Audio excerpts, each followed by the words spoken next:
Hello, everyone. I'm Nancy Brody, a proud board member of Schools for Children for a very long time.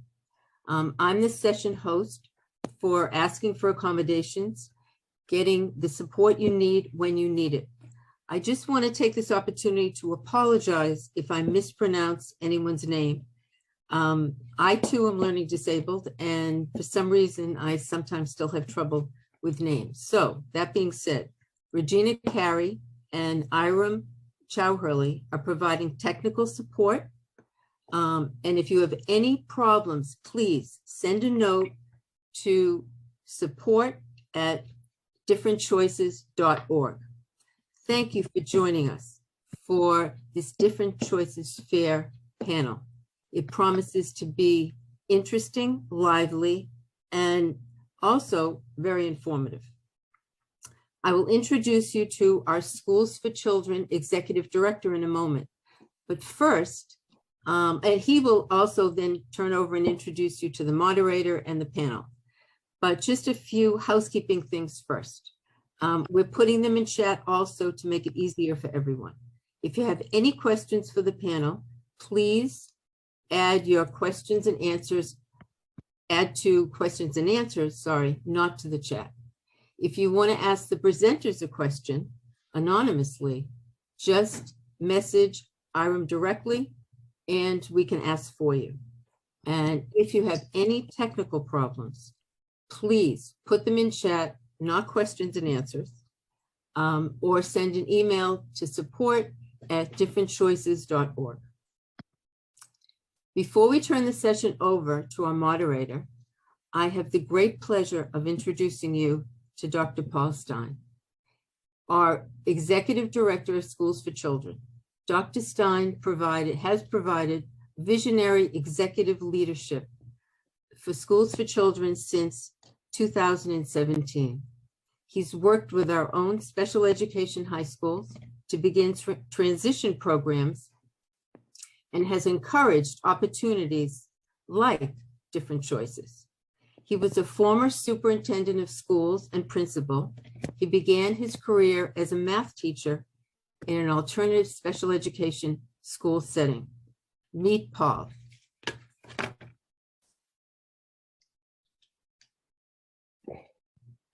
Thanks, Nancy, and thank you for your long-standing leadership on our Board of Trustees and for the pivotal role you played in creating and expanding Different Choices. Through it, students and their families learn how to access supports, which is especially important given the loss of services they may have grown accustomed to in high school. These accommodations will help them enter college and the world on solid footing. Visit us at differentchoices.org and let us know what you need to make the transition from high school to college and career easier, more hopeful, and something that you can anticipate with comfort and confidence.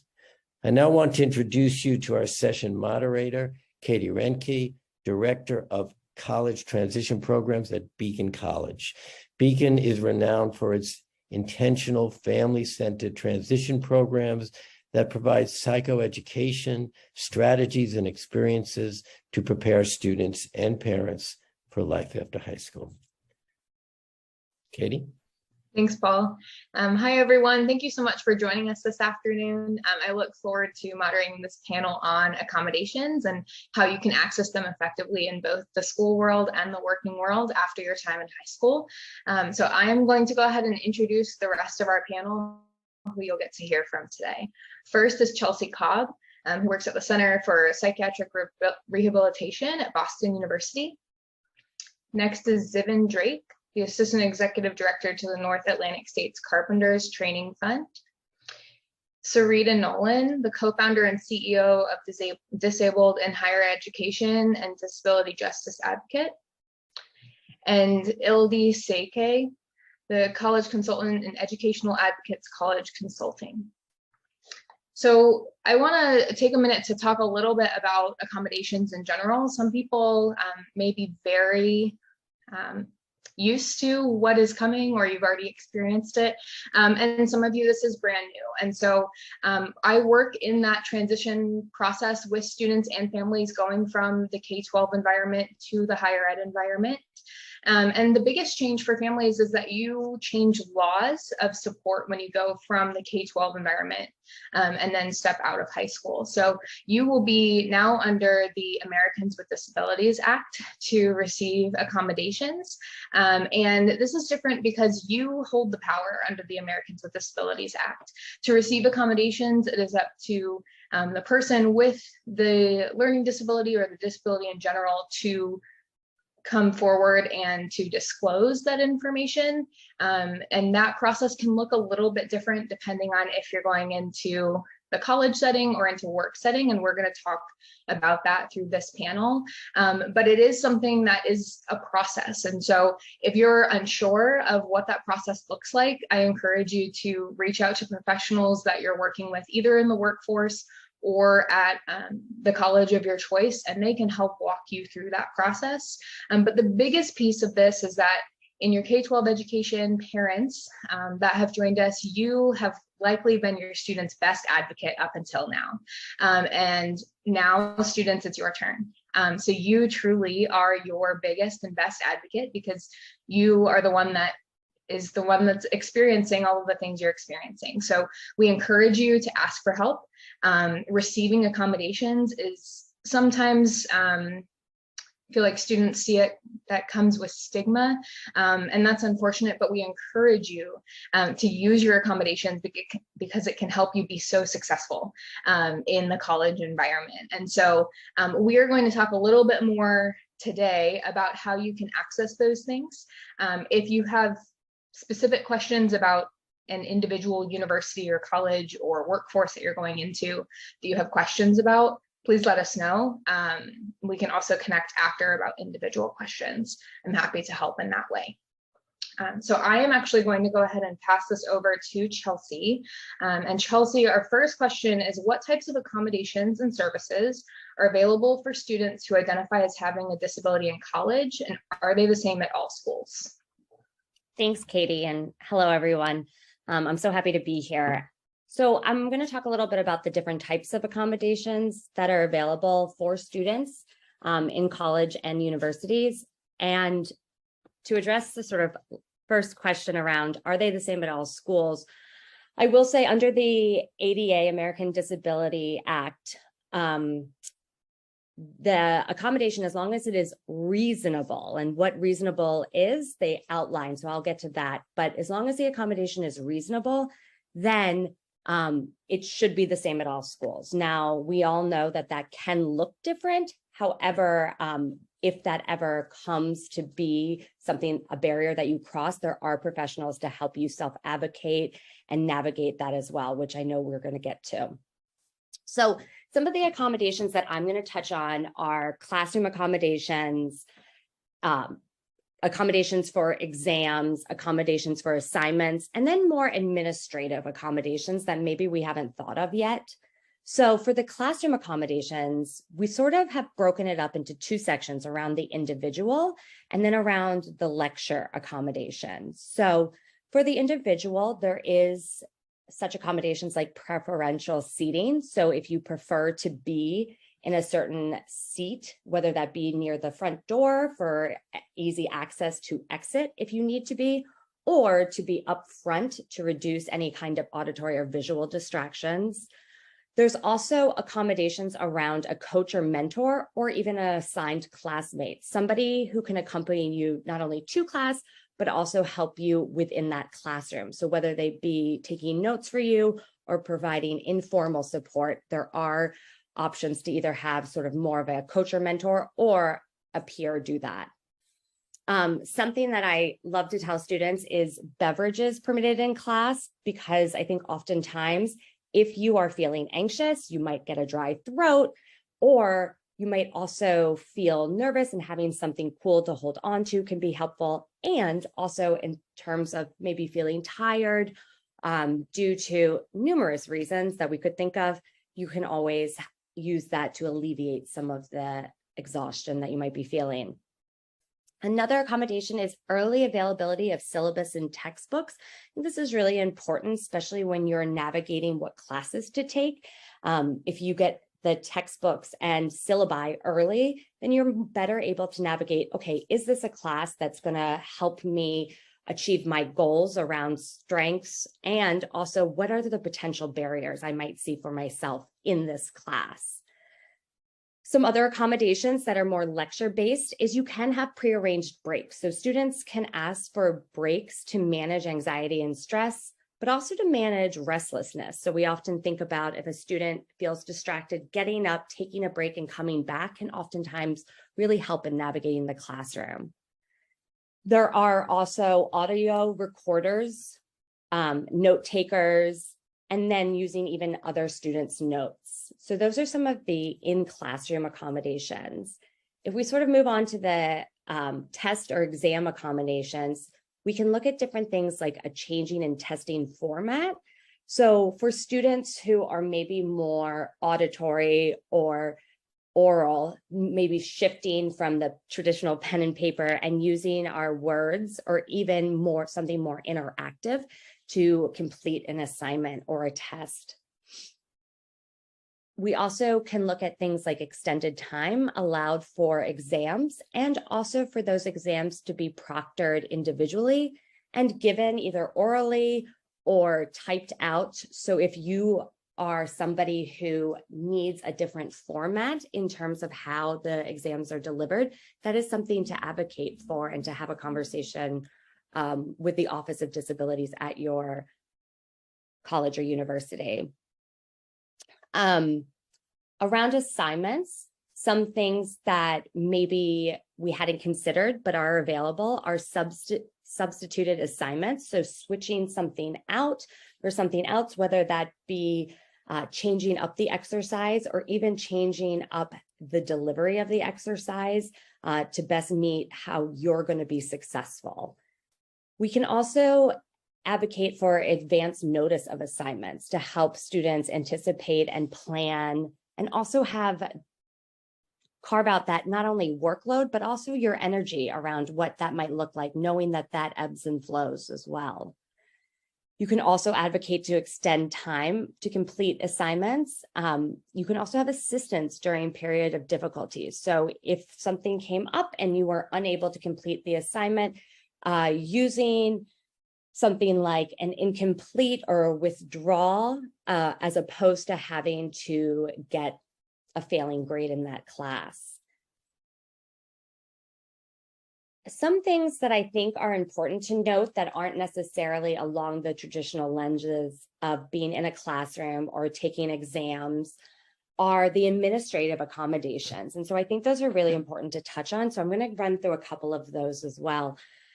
So there are the availability to provide on-campus assistance with any kind of registration or financial aid form. So somebody really sits with you and helps you navigate those forms and helps you in terms of not only navigating them and filling them out, but also then submitting them to the right person, and following up on that process is really something that can be crucial for a lot of students. Also, something that I think is important to note is you can get an accommodation around being a full-time student. This doesn't mean you are a part-time student. This means you are a full-time student, so you can get you can get federal assistance like FAFSA, and you can get a reduced course load during that time. So everything that would be available to a full-time student is available to you, and you have a reduced course load at the same time. There's also abilities to pre-select classes, so have preferential selection of classes. So you are able to sign up earlier and do so with assistance even. Then there are things that maybe we don't think of necessarily because they're not in the classroom, but any kind of parking passes, access to different spots on campus, as well as maybe identifying places on campus that feel safe before or after class, as well as preferential housing. So a lot of times it might be in your best interest to have an individual room or some kind of housing accommodation, and that can be worked out with the disabilities office. So like I said, not all accommodations are considered reasonable. However, I will say if for accommodation not to be considered reasonable, it really has to pose a direct threat to the health of or safety of others, or really change the essential elements of the curriculum, and or impose really some kind of financial or administrative burden. So you can imagine that most accommodations don't meet those criteria, and therefore having a conversation with your support team and your care providers ahead of time before going to college to navigate what is going to be in your best interest, and then reaching out ahead of time to the Office of Disability and Access Services is something that's going to be really important in navigating not only the types of accommodations you get, but advocating for what's going to best serve you. Yeah, absolutely. Thanks, Chelsea. Could you also tell us what resources are available on campus or through other national organizations to support students' well-being while in college or university? Definitely. So I'm going to go over some of the ones that are more universal at first, and then I'm going to dive into what I myself do, and then some other great resources available. So if we're looking at on-campus resources, I keep saying this word, access and disability services. That's a major office that you're going to want to not only identify ahead of time, but reach out to ahead of time. It can be really important not only to have that touch point, and if you wait until the beginning of the semester, I can let you know that they are quite busy and might not always be able to follow up in such a timely manner. So my recommendation is always reaching out ahead of time and identifying who that might be on campus. Also, academic advisors. You are normally assigned an academic advisor, whether that be somebody within your major or somebody randomly assigned to you before you select a major. Utilizing them to be your advocate, utilizing them to let them know what comes up for you, but also what would be most helpful, and really tapping into what they know about different classes and what they can share with you in terms of what's going to best fit your learning style. I will also say, looking up what additional supports your university has. So most universities have some kind of educational resource center, which provides either tutoring or writing support. Knowing where that is and the process in terms of accessing that is really important, I believe, to know ahead of time, because when you are going to go look for it, it might be too late, because that's sort of the crunch time around, oh, now I really need help. Versus if you already know about the resources and supports available to you, that can be really beneficial so that you're not in that panic mode. I would also, as somebody who can access a syllabi earlier, you can also identify when office hours are.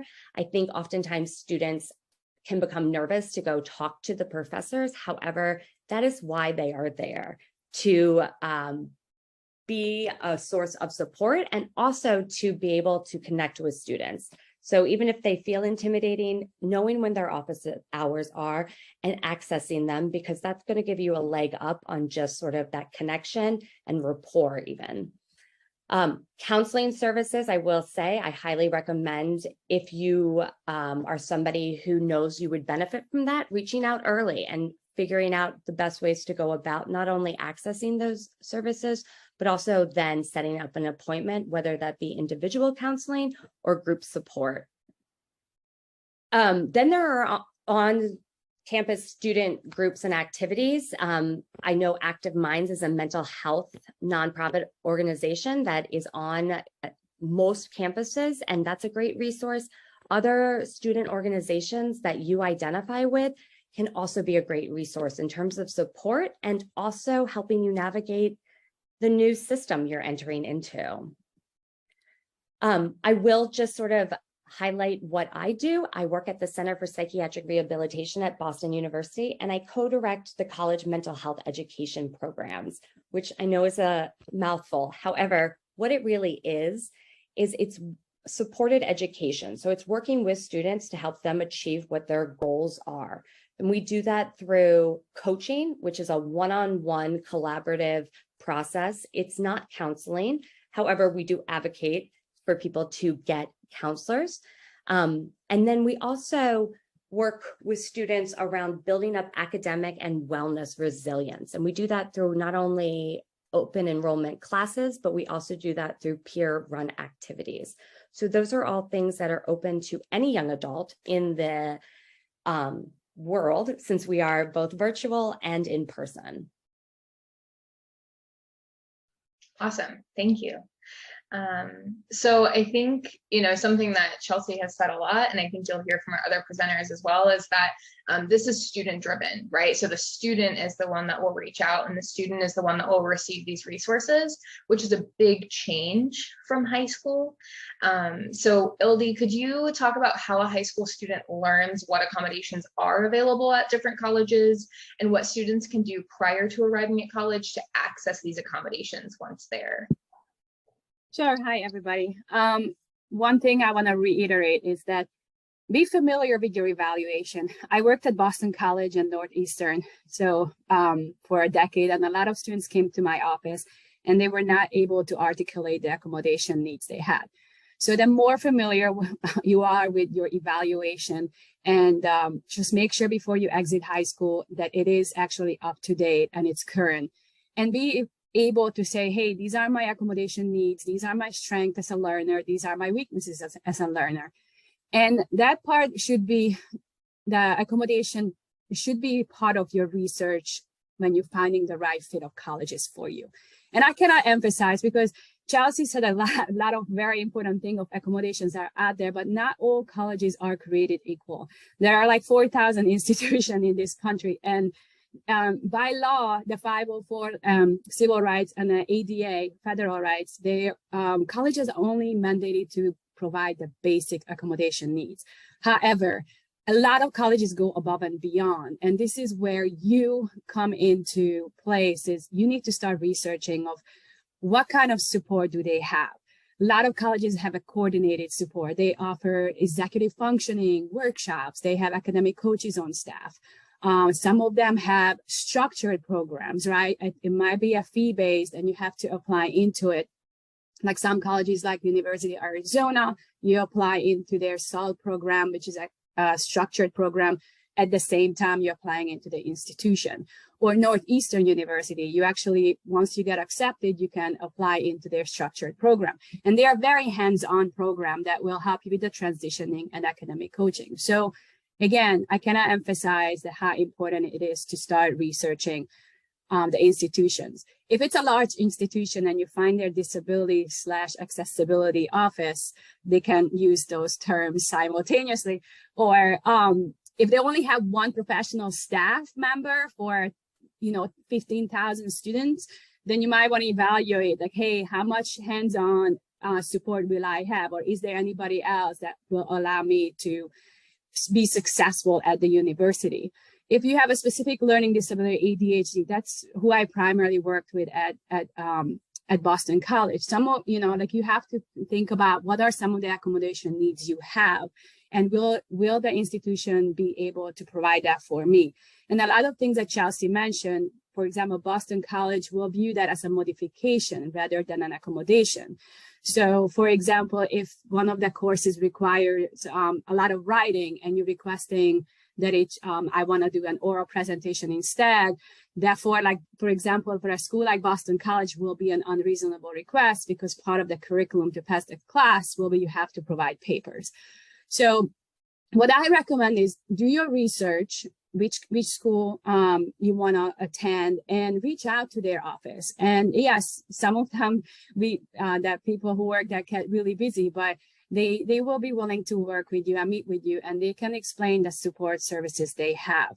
And again, as I said, a lot of colleges go above and beyond. They have writing tutors, academic coaches, they have content tutors. Sometimes it's localized, right? Or sometimes they will let you know where you get those supports. But start with a conversation with the staff member and see what are some of the supports can I receive here that was essential for me to succeed in high school. If I haven't taken any languages and the colleges require a language, will I be able to request a language waiver at this institution? Is there such a thing as priority registration? Some institutions may not provide that based on your accommodation needs. I can just say Boston College only offers it for 2 years, right? First freshman and sophomore years. And that's if you are registered with a specific learning disability, ADHD. So know the questions, be prepared, and make sure you identify the institution where you can see yourself succeeding, and request early. If you get accepted, find the resources, go there, request the accommodation. So by the time you start your courses, it is set up for you. Don't wait till your third week into classes or the first semester, like, oh, I think I can succeed without support. I had so many freshmen, sophomores come in like, oh, I wish I requested it sooner, because the process can take a while. Most institutions will take about 2 weeks to evaluate your request. So you want to make sure you start it as soon as possible once you got admitted, and find where these resources are and have this interactive process, which they refer to ready, and discuss your accommodation needs. Yeah, thanks, LD. So a really good opportunity is actually when you go on a campus tour, right? Express your desire to meet with the Office of Disability or Accessibility Services while you're visiting, and they likely will help you set up that opportunity to meet with those professionals. And like LD said, it's really important to do that early. My recommendation is doing it before you go to orientation. So that way, if you have any assessments you have to take, you have those accommodations during those placement assessments. So Zivin, we've heard a lot about accommodations in higher education. Can you tell us about what students with learning disabilities can do and expect in the workplace when it comes to accommodations? Absolutely. First of all, thank you for having me. Good afternoon, folks. My name is Zivin Drake. I am the Assistant Executive Director to the North Atlantic States Carpenters Training Fund. We are union carpenters that focus specifically on all aspects of carpentry, but everything from wood frame to commercial carpentry to pile drivers and commercial divers, floor layers, you name it, pretty much a commercial carpenter has touched it. As far as our job sites go, like everybody has said here, not all job sites are created equal, not all apprenticeships are created equal. And I really, really encourage you folks, if you are interested at all in a career in working with your hands, the trades might be for you. This is a really interesting and exciting time for careers in the trades. I think people are more interested now in making a really great living using their hands and working with some of the really cool new systems and processes that are coming through and down the pike. So as far as job site accommodations, I can't speak too much to that. I can focus primarily on our apprenticeship program and accommodations that might be available to you.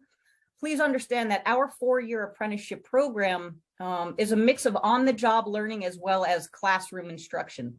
When I say classroom instruction, I mean you're pretty much going to be working in our shops hands-on. The vast majority of folks that join the trades, myself included, came around by realizing that we like to work with our hands in a dynamic environment on our feet, and sitting in front of a computer typing papers really isn't where we want to be and where we thrive. I do have a 4-year degree. I was an anthropology and sociology major, so I can speak to all of those papers that you write, and I fully appreciate and understand that this might not be the place for everybody. So with that, joining an apprenticeship program and starting a career in the construction trades is a really great way to make a living. You will be on your feet all day, working with your hands, using tools in a fast-paced, pretty dynamic environment where things are always changing. So understanding and doing your research on the front end to kind of plan as best as you can what that's going to look like for you is crucially important. And again, I cannot reiterate that hard enough, as all of our panelists so far have done. While you're at training or school with us, we do 4 10-hour days. So you need to expect, and again, please remember that our program is very different from some of the other carpentry apprenticeship programs out there. So what we do as carpenters and apprenticeship might be different from plumbers or electricians, so on and so forth. But we do 4 10-hour days in our shops. We're 4-year programs. So you'd come to school for 1 week every 3 months. So roughly 4 times a year, you could plan on being in our shops for a really structured week of training.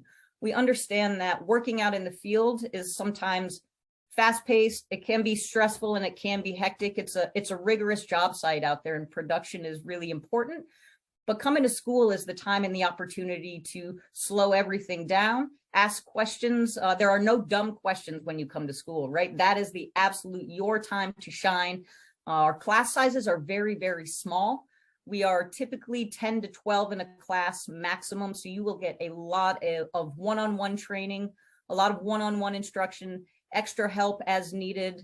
The only time you're really going to be in a book, learning book style, is if you're taking an OSHA 30 or maybe a blueprint reading class. Otherwise, you're up and moving around. The best thing that I can suggest that you folks might do is to establish a work history for yourself.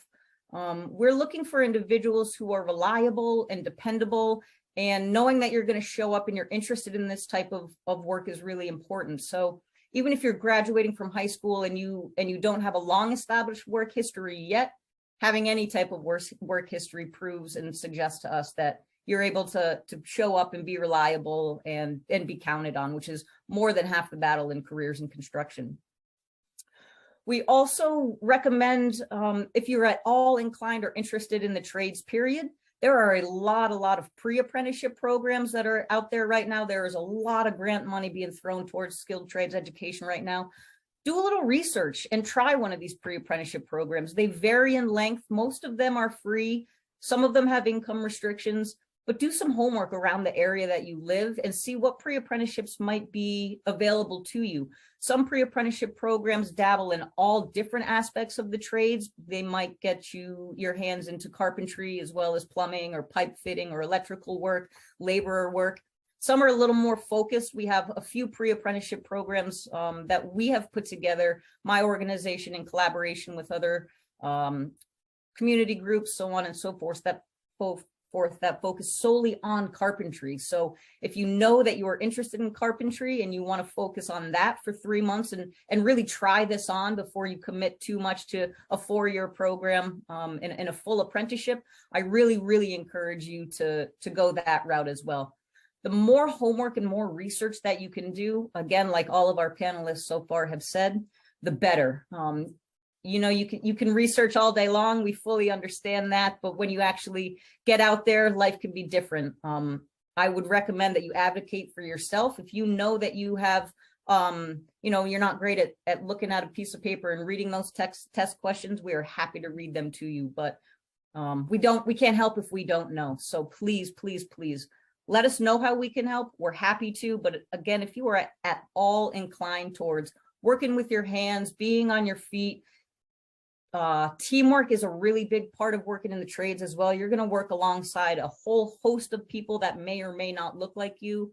There are 6 billion of us on the planet, and all of us can do the job a different way, but it's about working together as a team to build as a team and step back at the end of the day and say, hey, despite all of our differences or all the different walks of life that we came from, we built this building or this bridge or this offshore wind farm. That's really what carpenters are about. We're proud of what we do. We love to work with our hands, and it's a great place to be if it's for you, just like everything. So I highly encourage you, if you're an active type individual and you're not so set on a structured school classroom environment, think about a career in the trades, because this is a great place to be. Awesome. Thank you, Zivin. Sarita, what if a student has never been identified as having a learning disability or mental health condition until they have completed high school? How can they advocate for themselves in higher ed or the work world? Thank you so much for this phenomenal question. And I think that the first step has to be awareness within this process. Because let's imagine this bottle of water as a disabled person with a mental health disability or invisible disability like chronic pain. You might have ableism, which influences externally on how people may see you, but internalized ableism is how you see yourself, like what happens when you open yourself up. Will someone judge you? Will they say that you're not disabled enough to require these accommodations? I want to first say that you are enough. If you are having any mental or physical health challenges or struggles where you feel like you may benefit from accommodations, know that that is not a special treatment, that this is your right. You have every right to have the same access to accommodations as someone would have had through high school. It'll just look a little different through college, and realizing that you can ask for that. You just go through the same pathways that have been discussed earlier in this conversation to Office of Students with Disabilities, or whatever it may be called at that institution, and your doctors and your therapist, whoever you've been working with, who you've built this trusting relationship with, make sure you have those forms and have them fill them out. And advocating for yourself in higher education it's very different, because you have a different set of laws within K through 12, which makes it more of a supportive place. Realizing that you may experience some discrimination within higher education or even in the work world, and knowing that you have the right to ask for that. Like, make sure you have that strength within yourself, and developing community. Like, one thing I love about Disabled in Higher Ed is that we are a community, 11,000 strong across the world. And even at my link that will be posted soon in the chat, you can look at some of our past events that we've done through Disabled in Higher Education and our Disabled Empowerment in Higher Education Month through October, where anonymous stories are shared of different areas of academia and how they felt as a disabled student, a disabled faculty member, and realizing that you're not alone. I think that's the most critical thing to know, that you're not alone. It's not only students who are visibly disabled. It's not only employees who are visibly disabled. No matter what that disability looks like for you, it's valid. No matter how hard it is, the work is important, and you can even accommodate yourself as well. Like during the Zoom, I've had my little friend May. May's the little red panda from Turning Red, and you can have fidget toys. So there's always methods of self-accommodation as well, because sometimes studying is hard. Sitting and watching videos can be hard. So things to keep you comfortable, to keep your mind engaged and focused. So find the ways that others can support you, but also find the ways that you can support yourself and create a healthier environment for you. Even if notes in black and white are too boring for you, or it's hard to focus on them, get colored pencils, get some colored markers. Do what you can to make yourself excited for whatever pathway you've chosen. And just know you can do this. Your dreams are enough. Follow your heart and go with those who are willing to support you, and don't listen to the naysayers. No matter what is said, you are valid. You deserve to succeed. And more than that, you deserve to thrive. Thank you so much for having me. Awesome, thank you. So at this point, we'd actually like to take some questions from the audience. So if you have any questions, please go ahead and put them in the Q&A box at the bottom of your screen.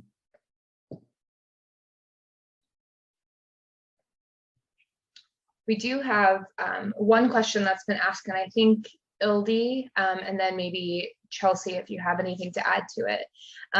The question is to learn about any university, college, or program specific accommodations. How do we approach someone to learn about those?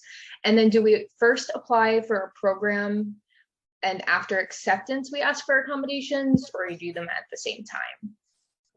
Great question. Your first step is do research on the website. That's where I would start. Dig in and look at the accessibility office. Again, colleges can alternate with calling it disability services office or accessibility services office. Look at their staff, they will have all that documentation, guidelines, how to request accommodations, the type of accommodations will be listed. So if you, and again, if you go and visit the college as mentioned before, request a meeting, talk to the staff member. So get to know the college and to make sure they will have the services that you want and you need before you're gonna apply.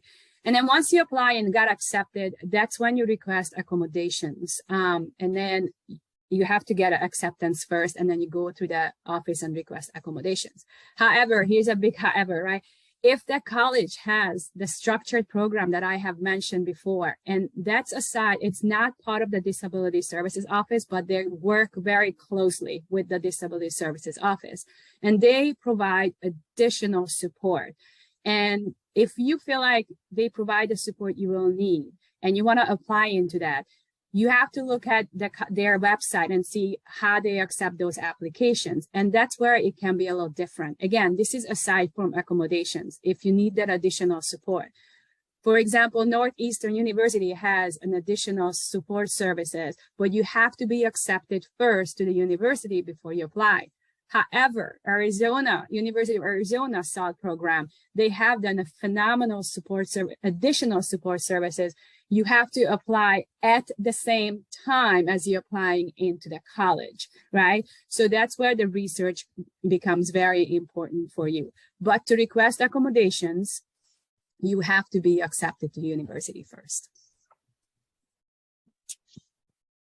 The only thing I would add to that is while looking up access and disability, or whatever it is called, because every university is different, also look up the other supports that are on campus and see what's available just in general. While you are requesting specific accommodations and that needs to go through the access and disability services, you also want to be aware of what other support services are available on campus, because that gives you a good sense of how inclusive a community it is around all of the different programs. And also, if I may add one last thing as well, I feel like it's important to also research any clubs as well that may be on campus for disabled students, like Disabled Student Union, neurodivergent clubs, and deaf communities, and whatever that looks like for you. Get in touch with the community and ask how they feel that university does about accommodations. You can share with them whatever you're comfortable with about your disability and ask for any advice in communicating with the Office of Students with Disabilities, or whatever it's called, where you're going. And just know you've got this. Yeah, awesome. And Zibin, there's actually a question for you about any recommended websites to find out more about free apprenticeships in the trades. Yes, so apprenticeships, I would just Google, I would recommend going union with, if you're thinking of an apprenticeship, I would highly recommend union. You will earn a great quality of life, great benefits, so on and so forth. A simple Google search of union apprenticeships, but dependent on where you are, will certainly start that. If you're in the Massachusetts, New England area, a few organizations might be building pathways. They service individuals who are a little bit older. There's a program called Youth Build. They have arms all over, Boston, North Shore, South Shore. They cut off their pre-apprenticeship at age 24, I believe. So if you are a recent high school graduate and you're up to age 24, check out Youth Build. If you're in the Rhode Island area, there is an outstanding pre-apprenticeship program called Building Futures. We have a great relationship with them. We have a great relationship with all of these folks. But other than that, just, simple Google search of pre-apprenticeship programs close to where you are.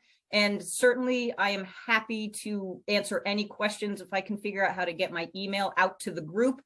Hit me up with any questions that you have regarding a full 4-year apprenticeship program or a pre-apprenticeship. These are really outstanding stepping stones that will help you sort of open the door for yourself, get out of the comfort zone a little bit. And I think you'd be really, really surprised at the opportunity out there, both personally and professionally.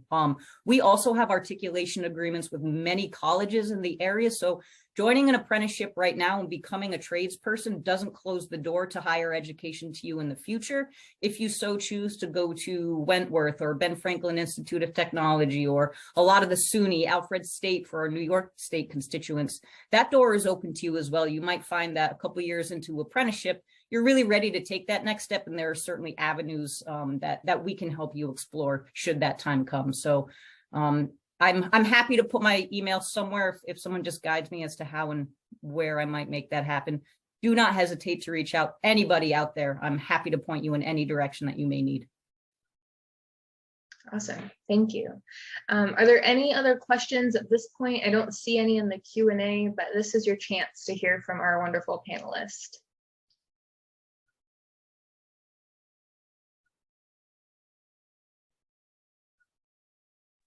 I have a question for Zivin, actually. So what if you're physically disabled? Can you still be a part of the trades? And if you need accommodations of not being able to stand so long or things like that? Great question. Yes and no. So if you are blind, for example, the trades are not the right fit for you for obvious reasons. Safety is of the utmost importance. We do have apprentices and members that are hard of hearing or borderline legally deaf.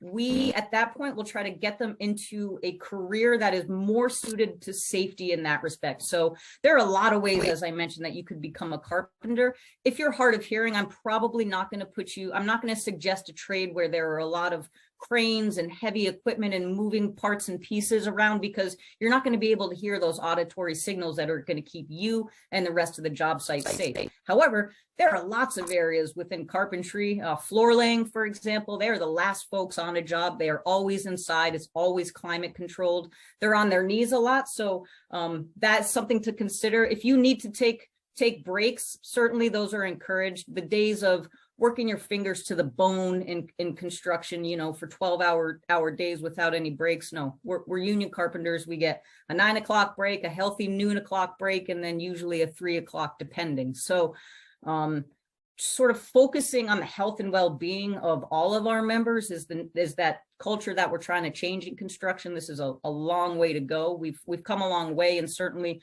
the carpenters I can say are pretty progressive as far as other trades go.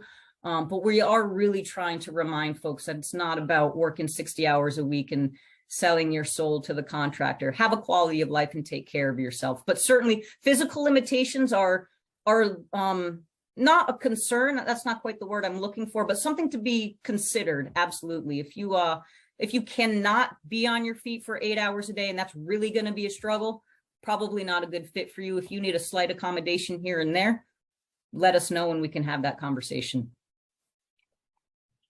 Awesome. Zivin, there's another question for you. Are there good search criteria that you can use to find vocational or technology schools offering accommodations? I have never been asked that question. So again, I don't want to pass the buck on to somebody else. So if that individual, if I can be connected to that person, maybe after the chat or what have you, I would, I'll definitely give my due diligence to that question. Okay, awesome. And then if you could just say your email out loud, we'll put it in the chat. Oh boy, everybody ready? There's going to be a lot of letters. All right. Z Drake, as in first initial, last name, at NASCTF, as in North Atlantic States Carpenters Training Fund. Z Drake at NASCTF.org.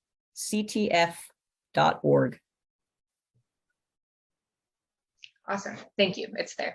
And so when you're searching for vocational or technology-based schools that offer accommodations, you should be able to find that information similar to other colleges, right? So they should have someone that you can reach out to. I personally have never seen something that was specified to that. But actually, if you utilize collegeboard.org, you can create a free account to do actually a college search, and you can identify that you're interested in vocational or tech, and that might start to lead you in the right direction. You can identify yourself on there as a student with a learning difference, but it doesn't send that information to anybody. It just is a search feature. So that's where I would start. I normally use that for students with 2 or 4 year universities, but it is an opportunity for the vocational or tech world too. So that's something that I would encourage. So that's collegeboard.org. You can make a free account and start there. Thank you, Caitlin. I'm glad you're here. All right. This So it is looks Regina, and I just dropped several links in the chat for Disability Guide to Trade School for people with disabilities, and then the collegeboard.org link. Awesome. Katie, it's time. It's amazing. However, before we stop, I just want to say that I am so impressed with everything that we learned today. I wish we had these opportunities when I was in college, because I struggled a lot without all these services. And it's a good time if you are learning disabled or you have issues in any way. It's a good time to be involved in education because the support seems to be there in so many schools. And thank all of you. It's really quite amazing. Also, Nancy, if I may ask a quick question, there was one question in the chat that I think is absolutely critical of what if the professors won't accommodate? That's a good question. Right. Because I thought that absolutely needed to be said here. So apologies for my interruption, but having your accommodations approved by an Office of Students with Disabilities does not automatically mean that automatically removes your professor's biases towards students with disabilities. You may have to go back to your Office of Students with Disabilities or whatever office gave you those accommodations to let them know that you're having an issue with this professor. There were points when I was even like having my PTSD acted because how much struggles a professor was giving me. So you have to advocate and push for yourself a little bit harder if that professor is being a bit obstinate and not allowing your accommodations to like happen. Like for quiz accommodation, there was one time I had a professor say, if you can't do the quiz at the assigned time, you won't be able to do the multiple choice and fill in the blank. We're going to make it harder for you, which doesn't meet your rights. You have every right to that accommodation. Right. So make sure that you have your office that assigned you those accommodations fight with you for those accommodations. You are never alone with a professor who's trying to deny you your accommodations. That's really important, right? Well, I'm just gonna end by saying I hope that everybody that's participated has found this session as valuable as I did. I think it's just amazing, and thank you so much for all of you being a part of it. And don't forget to visit our exhibitors showcase. And once again, thanks each and every one of you. And those of you who are out there involved, who've gotten involved and joined this panel. Thank you.